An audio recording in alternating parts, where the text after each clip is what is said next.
It took about a 7-year period of gestation for that thing to evolve into an experiment, but in 1940 I built an experimental corner speaker, which didn't work worth a darn. It has been a legend kind of around here that your first loudspeaker was a mailing tube with earphones. Okay. Well, it wasn't earphones, it was one earphone. And it wasn't a mailing tube, it was a tube about that long that toilet paper comes wrapped on. Toilet paper? And it didn't work. It increased the sound pressure level, but it decreased the intelligibility.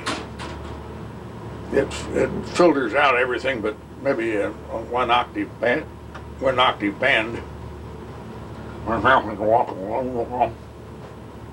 So it was a very narrow band Helmholtz.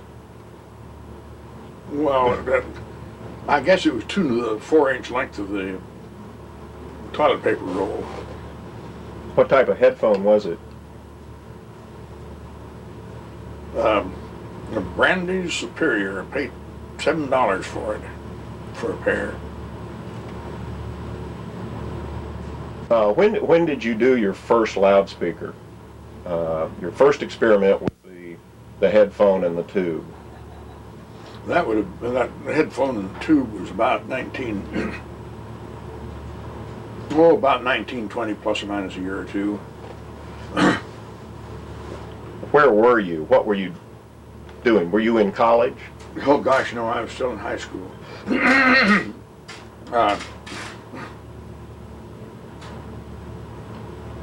I was a radio ham, not licensed. Gosh, to get a license in El Paso, one would have to go all the way to Houston, Texas. That was a fur piece to travel.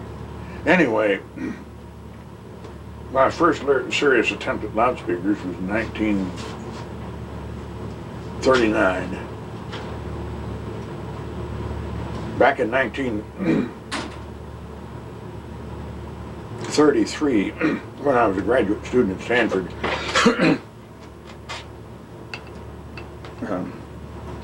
one of my fellow graduate students remarked that any speaker worked better if you put it in the corner.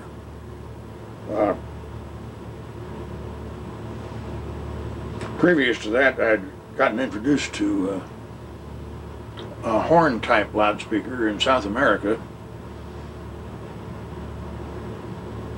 and I used an amplifier with 7/10 of a watt of power output to drive it to ordinary listening levels in a small living room.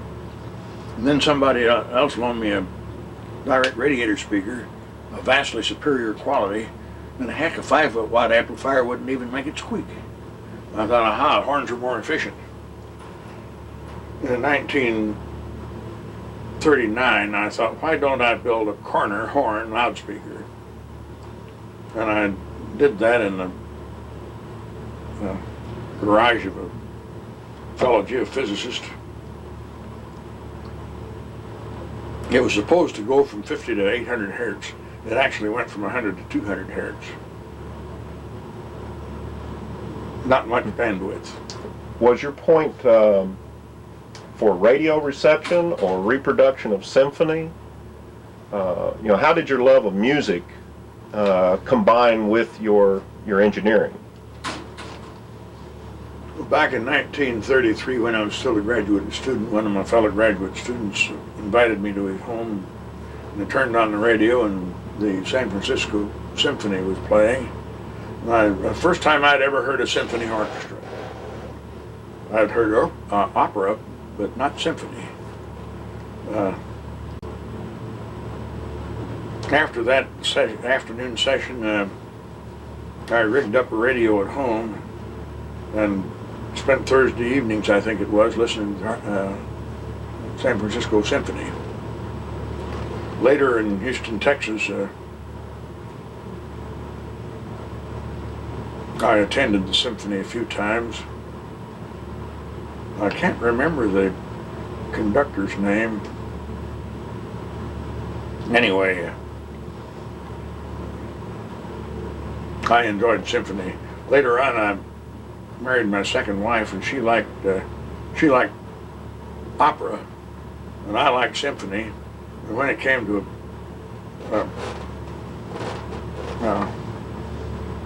argument, we'd